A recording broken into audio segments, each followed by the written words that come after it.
Yesterday, while sailing in the Red Sea, the USS Carney shot down 3 missiles and 8 drones launched from Houthi rebel-controlled territory in Yemen.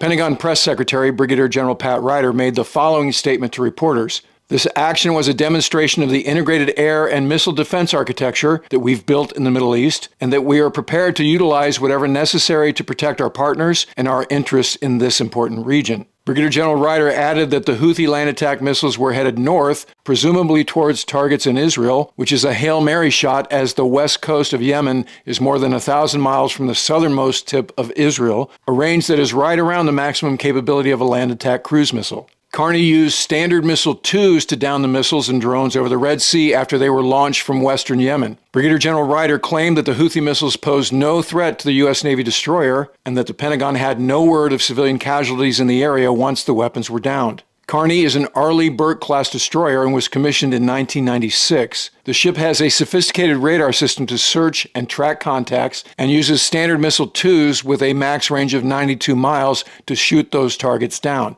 The Houthi missiles were most likely Qud series land attack cruise missiles, which were supplied to them by Iran. The Houthis have fought for almost a decade against the Saudi-backed government in Yemen, and in the wake of Hamas's terrorist raid on October 7th, have restated their vow to enter the fight against Israel.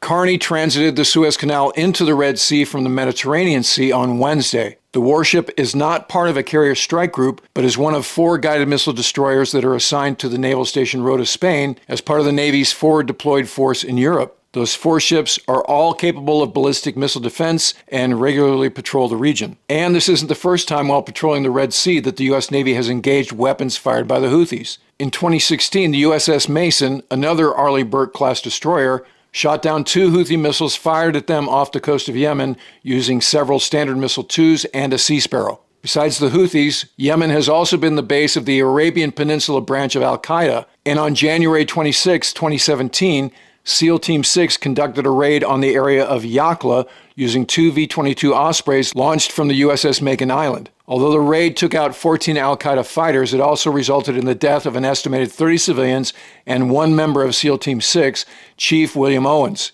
One of the 2 Ospreys crashed while attempting to take off after the raid, forcing the occupants, 3 of them badly injured, to jump into the other one to get back to the Makin Island. The crashed Osprey was later destroyed by one of the Air Combat Elements Harriers. Post-mission analysis assessed the raid was botched by inadequate intelligence. Chief Owens was posthumously awarded the Silver Star for his actions during the mission. Meanwhile, as Israel amasses its troops for a 2-front war against Hamas to the south and Hezbollah to the north, 2 ships from the Bataan Amphibious Ready Group, the Bataan and the Carter Hall, have transited the Suez Canal northbound and rejoined the ARG's 3rd ship, the Mesa Verde, as ordered by the Pentagon. The Bataan ARG is now in the vicinity of the Ford Carrier Strike Group, which, as discussed in a previous episode, consists of an aircraft carrier, a cruiser, and 3 destroyers sailing in the eastern Mediterranean. Defense Secretary Austin has also ordered the Eisenhower Carrier Strike Group to the region, but that complement of ships, again as previously discussed, a carrier, a cruiser, and 2 destroyers, are not on station yet, and it's unclear when they'll arrive. The American naval forces in the region are there to prevent the war from spreading, particularly to keep Iran, which is the common denominator in providing military aid to these regional Islamic extremist groups, out of the fight. The naval forces are also there to conduct a possible non-combatant evacuation operation, also known as a NEO, using Marine Corps recon and/or Navy SEALs if intelligence is good enough to attempt one. Additionally, during a speech to the nation last night framing the current global situation as a fight between democracies and dictatorships, President Biden requested a $100 billion package for foreign aid, a large percentage of which would be earmarked for Ukraine and Israel. More on this volatile situation as the information becomes available, so if you're not already a subscriber, become one. And in the meantime, I look forward to talking to you again very soon.